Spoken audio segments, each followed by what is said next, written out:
বাজারে নতুন এক সবজি দিয়ে দারুণ মজার একটা তরকারি রান্না করলাম। খেতে আসলেই দারুণ মজার হয়েছে। হ্যালো এভরিওয়ান, আসসালামু আলাইকুম। কেমন আছেন সবাই? আশা করছি সবাই অনেক ভালো আছেন। তো বাজারে উঠেছে সজনা। এখন যেহেতু সজনা পাওয়া যাচ্ছে, সাথে নিয়েছি টমেটো, বেশি পরিমাণে পেঁয়াজ, আলু আর বেগুন কেটে নিয়েছি। তো এভাবে একটা দারুণ মজার ভাজি রান্না করব। খেতে তো মজা লাগবেই লাগবে। তো চলুন তাহলে কিভাবে রান্নাটা করি। তো আগে ভালোভাবে পানি দিয়ে আমি ধুয়ে নিচ্ছি। খুবই তাড়াহুড়ো করে রান্না করতেছি। কারণ এই রান্নাটা আমি সন্ধ্যার আগেই করতেছি। আর একটু পরে মাগরিবের আজান দিয়ে দিবে। এখানে টমেটোও কেটে নিয়েছি। টমেটো আমার খুবই পছন্দ। পেঁয়াজ কুচি নিয়েছি আর এখানে শুটকি নিয়েছি।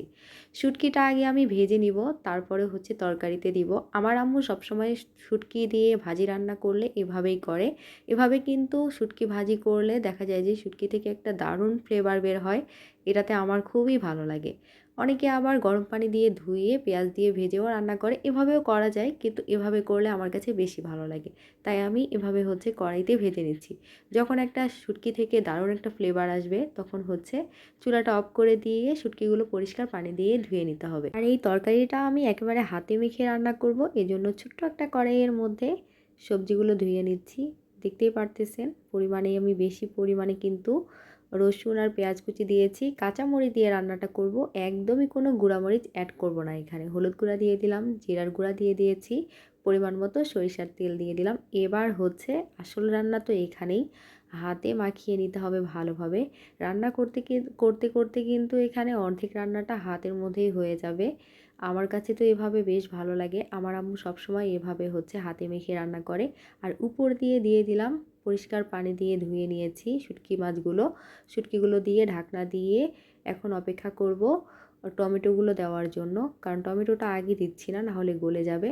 উপর দিয়ে দিয়ে দিব যখন তরকারিটা একটু একটু সিদ্ধ হয়ে যাবে। তো দেখতেই পারতেছেন তরকারিটা কিন্তু বসিয়ে দিয়েছি। আর এদিকে আমি নামাজ পড়তেও চলে গেছিলাম, যেহেতু মাগরিবের আগে আগে রান্নাটা করতেছিলাম। আসরের আজান দিয়ে দিয়েছিল। আসরের নামাজ পড়ে এসে দেখুন তরকারি প্রায় হয়ে এসেছে। আর উপর দিয়ে আমি দিয়ে দিলাম টমেটোগুলো যাতে আস্ত থাকে, খেতে ভালো লাগবে এই জন্য পরে দিয়েছি। আর দেখতেই পারতেছেন টমেটোর কালার। আর ভাজিটা রান্না হয়ে গেছে, তেল ছেড়ে দিয়েছে। আর যখনই পানি টানি কোনো কিছুই থাকবে না, তখনই রান্নাটা কিন্তু কমপ্লিট হয়ে যাবে। আমি একটু উল্টিয়ে দিয়েছিলাম। আর তেল একটু পরিমাণে বেশি দিতে হবে এই রান্নায়, তাহলে খেতে ভালো লাগে। আমার কাছে তো ভালোই লাগে। আমি সবসময় চেষ্টা করি এভাবে রান্না করতে, কারণ আমার আম্মু এভাবে রান্না করে। আর আম্মুর কাছ থেকে যেহেতু রান্না শিখেছি ছোটোবেলা থেকেই, তো এভাবে। যাই হোক, মাগরিবের পরে আমি খেতে বসে গেলাম, কারণ অনেক বেশি ক্ষুধা লেগেছে, ভাত খাওয়ার ইচ্ছে করতেছিল। আর এই যে তরকারি নিয়ে নিলাম। তো আসলেই অনেক বেশি মজার হয়েছে। তো এই ছিল আমার আজকের রান্নাবান্না। তো কেমন হয়েছে আমার রান্নাটা অবশ্যই জানাবেন। আর আমার ভিডিওগুলো ভালো লাগলে আমার চ্যানেলটিকে সাবস্ক্রাইব করে আমার পাশেই থাকুন।